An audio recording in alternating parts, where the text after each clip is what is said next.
Hi friends, welcome back to മഴത്തുള്ളി creations.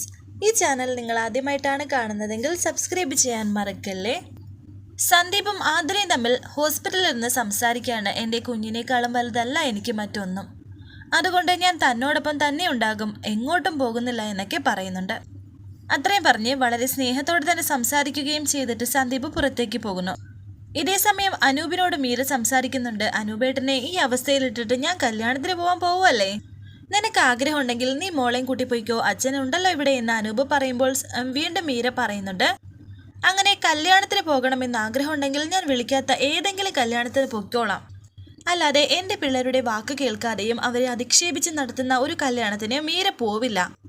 അനൂപേട്ടന് ഇങ്ങനൊരവസ്ഥ വന്നില്ലെങ്കിൽ പോലും ഞാൻ പോവില്ല.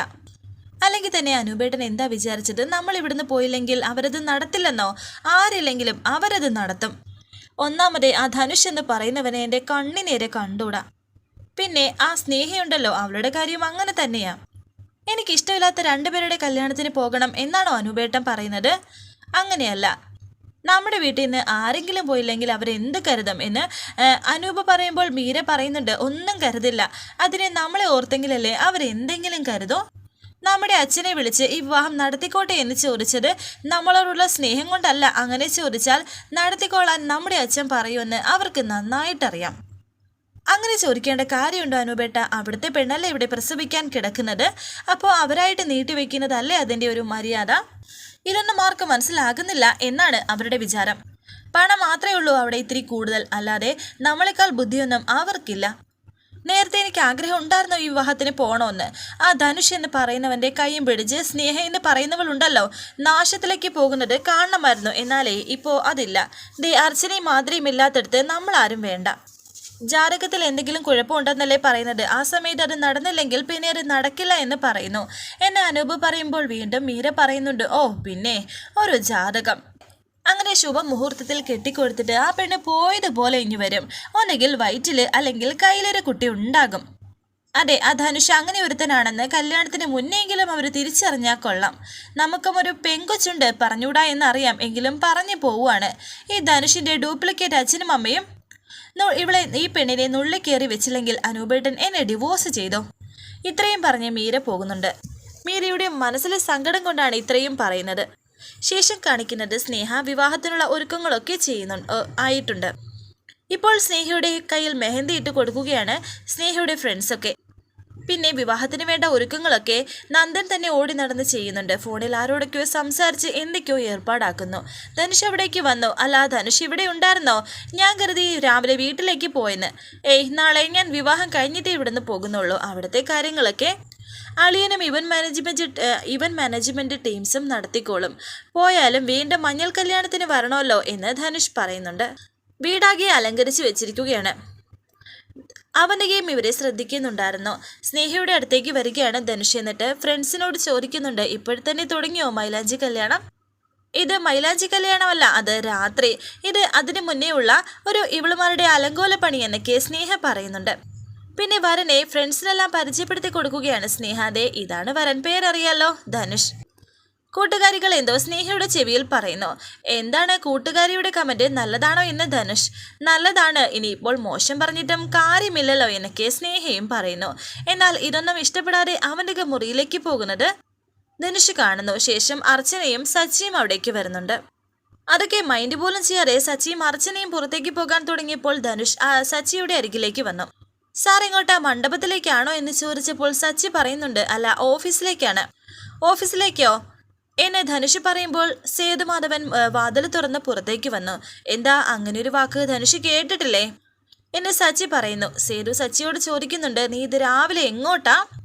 സച്ചിയേട്ടൻ ഓഫീസിൽ എന്തോ അത്യാവശ്യ വർക്കുണ്ട് എന്ന് അർച്ചന പറയുമ്പോൾ സേതുമാധവൻ പറയുന്നുണ്ട്, എന്താവശ്യത്തിനായാലും ഇന്ന് നീ പോണ്ട. നാളെ നിങ്ങളുടെ പെൺകളുടെ വിവാഹമാണ്. ഇന്ന് അതിൻ്റെ മുന്നോടിയായി ഇന്ന് മഞ്ഞൾ കല്യാണത്തിൻ്റെ ആഘോഷങ്ങളുണ്ട്. ആ സമയത്ത് നീ ഇവിടെ ഉണ്ടാവേണ്ടതല്ലേ? അതിനിടയ്ക്ക് നീ ഓഫീസിലേക്ക് പോയാൽ എങ്ങനെയാണെന്ന് ചോദിക്കുമ്പോൾ സച്ചി പറയുന്നുണ്ട്, അച്ഛൻ പറഞ്ഞ ആഘോഷങ്ങൾ രാത്രിയല്ലേ, ഞാൻ രാത്രി എത്തിയേക്കാം. എല്ലാം ഇവന്റ് മാനേജ്മെന്റിനെ ഏൽപ്പിച്ചേക്കല്ലേ, പിന്നെ ഞാൻ ഇവിടെ നിന്നിട്ട് എന്താ കാര്യം? നന്ദൻ അവിടേക്ക് വന്ന് പറയുന്നുണ്ട്, നീ എന്തൊക്കെയാ സച്ചി ഈ പറയുന്നത്? ഈ ലോകത്ത് ആരെങ്കിലും ചെയ്യുന്ന കാര്യമാണോ ഇതൊക്കെ? നിനക്ക് എന്താടാ പറ്റിയത്? സച്ചി പറയുന്നു, എനിക്കൊന്നും പറ്റിയതല്ല. വ്യക്തിപരമായ കാര്യങ്ങളും ഓഫീസും തമ്മിൽ കൂട്ടിക്കുഴയ്ക്കരുതെന്ന് അച്ഛൻ തന്നെയല്ലേ എന്നെ പഠിപ്പിച്ചത്. അതേ ഞാൻ ചെയ്യുന്നുള്ളൂ. നീ എന്ത് പറഞ്ഞാലും ശരി, ഇന്ന് നീ പോകുന്നില്ല, അത് എൻ്റെ തീരുമാനമാണെന്ന് സേതു പറയുമ്പോൾ സച്ചി പറയുന്നുണ്ട്, അച്ഛൻ എന്തിനാ ഇങ്ങനെ വാശി പിടിക്കുന്നത്? എൻ്റെ വ്യക്തിപരമായ കാര്യങ്ങളിലെങ്കിലും എൻ്റെതായ തീരുമാനം എടുക്കാൻ എന്നെ ഒന്ന് അനുവദിച്ചൂടെ? അത്രയും പറഞ്ഞ് സച്ചി പോകുന്നു. സച്ചിയോടൊപ്പം അപ്പുറത്തേക്ക് പോവുകയാണ് അർച്ചനയും. അർച്ചന സച്ചിയോട് പറയുന്നുണ്ട് പുറത്തേക്ക് വന്നിട്ട്, സച്ചിയേട്ടാ ഇന്നിനി ഓഫീസിൽ പോകണ്ടാന്ന് ഞാനും പറഞ്ഞതല്ലേ. അച്ഛനും നന്ദേട്ടനും പറഞ്ഞിട്ട് പോകുന്നത് ശരിയല്ല അച്ഛാ. സച്ചി അർച്ചനയോട് പറയുന്നു, അതെന്താ, എൻ്റെ തീരുമാനത്തിന് ഒരു വിലയുമില്ലേ? എല്ലാം അവരുടെ മാത്രം ഇഷ്ടത്തിൽ നടന്നാൽ എങ്ങനെയാ? എൻ്റെ സ്വന്തം കാര്യങ്ങളെങ്കിലും ഞാനൊന്ന് തീരുമാനിച്ചോട്ടെ. എടോ, ഞാൻ ഇവിടെ ഇല്ല എന്ന് കരുതി ഇവിടെ ഒന്നിനും ഒരു കുറവും വരാൻ പോകുന്നില്ല. പിന്നെ അവിടെ പറഞ്ഞത് ഒരു അലങ്കാരത്തിന് പറഞ്ഞു എന്നേ ഉള്ളൂ. താൻ ധൈര്യമായിട്ടിരിക്കെ ഞാൻ നേരത്തെ വരാം. ഇനി ആളുകളുടെ മുന്നിൽ എൻ്റെ അച്ഛനും ഏട്ടനും പെങ്ങളും ഒന്നും ചെറുതാവണ്ട. പോട്ടെ എന്ന് പറഞ്ഞ് ഒരു പുഞ്ചിരിയോടെയാണ് സച്ചി പോകുന്നത്. സച്ചി ഡ്രൈവ് ചെയ്തുകൊണ്ടിരിക്കുന്നു. സച്ചിക്ക് ഒരു ഫോൺ കോൾ വന്നിരിക്കുന്നുണ്ട്. വിളിക്കുന്നത് അർച്ചന. സച്ചിയേട്ടൻ ഇപ്പോൾ എവിടെയാണെന്ന് അർച്ചന ചോദിക്കുമ്പോൾ സച്ചി പറയുന്നുണ്ട്, ഞാൻ ബാങ്കിൽ പോയിട്ട് തിരികെ ഓഫീസിലേക്ക് പോവാണ്. എന്താ അർച്ചന? വേറൊന്നുമല്ല, സന്ദീപിന്റെ കാര്യം തന്നെയാണ്.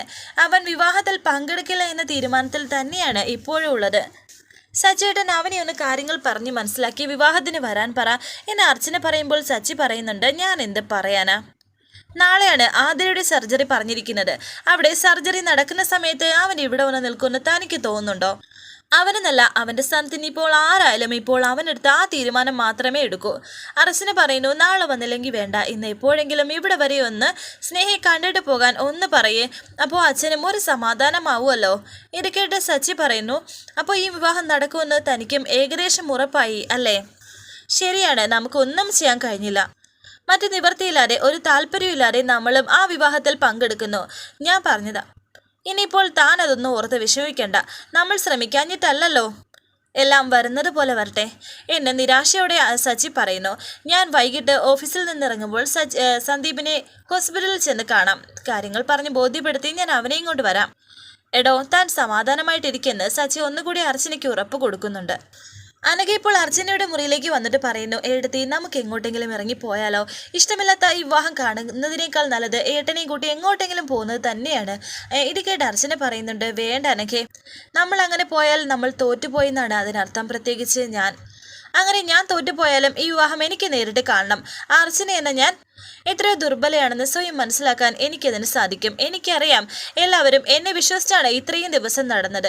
ഈ വിവാഹത്തിൽ പങ്കെടുക്കില്ല എന്ന് വാശിയോടെ പറയുന്ന സന്ദീപും എന്നോടുള്ള വിശ്വാസമാണ് തകരാൻ പോകുന്നത്.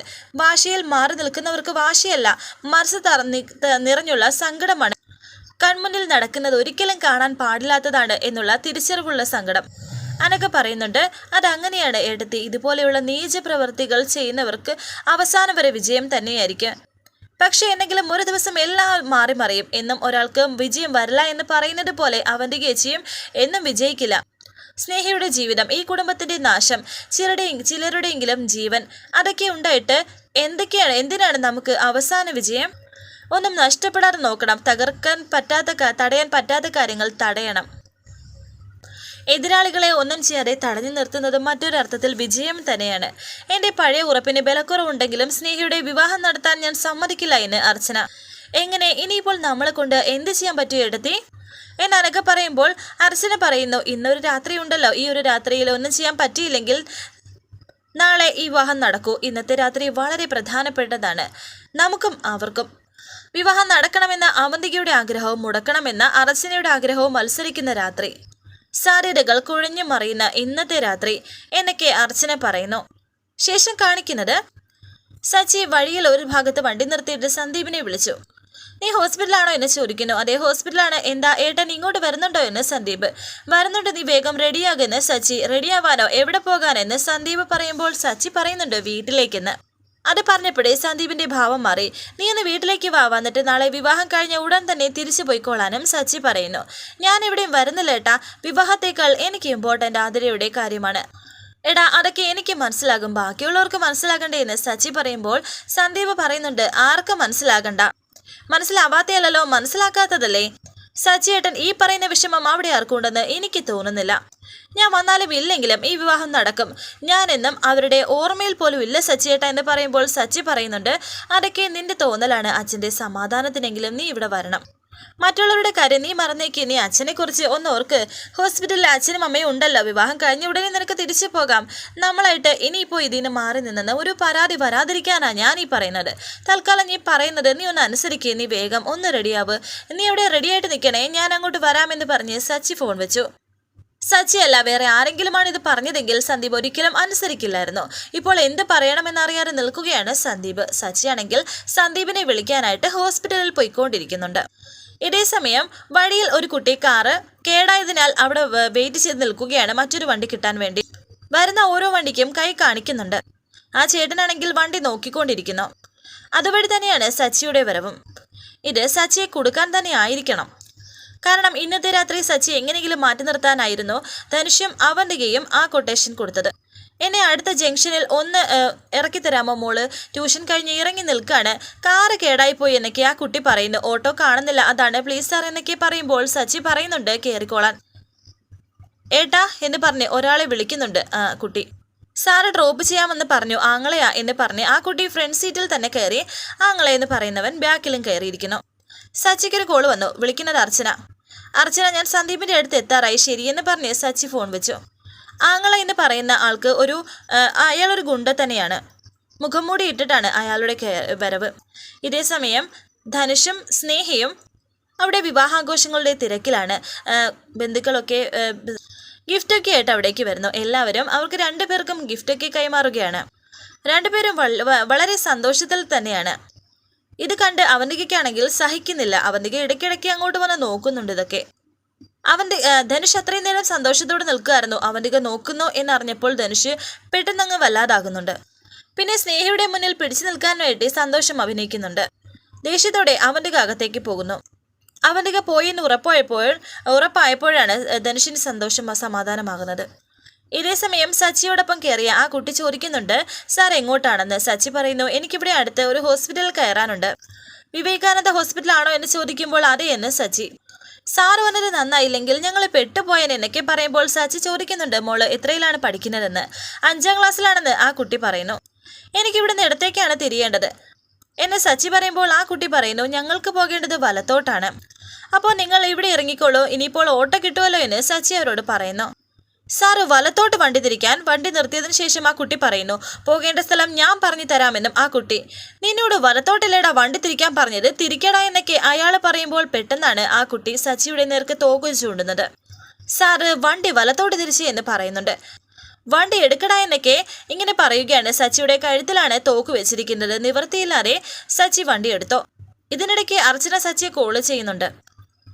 അർച്ചന, ഇത് നിന്റെ ഭാര്യയാണോ എന്ന് ആ കുട്ടി ചോദിക്കുന്നു. ഉടനെ അങ്ങ് എത്തും, അത് മാത്രം പറഞ്ഞാൽ മതിയെന്നും അതിൽ കൂടുതൽ ഒന്നും പറയാൻ നിൽക്കേണ്ട എന്നും അവൾ പറയുന്നത് കേൾക്കാനും നിൽക്കേണ്ട, മനസ്സിലായോ എന്നും ആ കുട്ടി പറയുന്നുണ്ട്. എന്നാൽ ഒരു പ്രാവശ്യം വിളിച്ചിട്ട് കോള് കട്ടായി. സ്നേഹമുള്ള ഭാര്യയാണെങ്കിൽ ഒന്നുകൂടി വിളിക്കുമെന്ന് ആ കുട്ടി പറയുന്ന ആ സമയത്ത് തന്നെ അർച്ചന ഒന്നുകൂടി വിളിക്കുന്നുണ്ട്. വരാനിരിക്കുന്ന പുതുപുത്തൻ എപ്പിസോഡുമായി വീണ്ടും കാണാം. Thank you for watching. Please subscribe, like, share my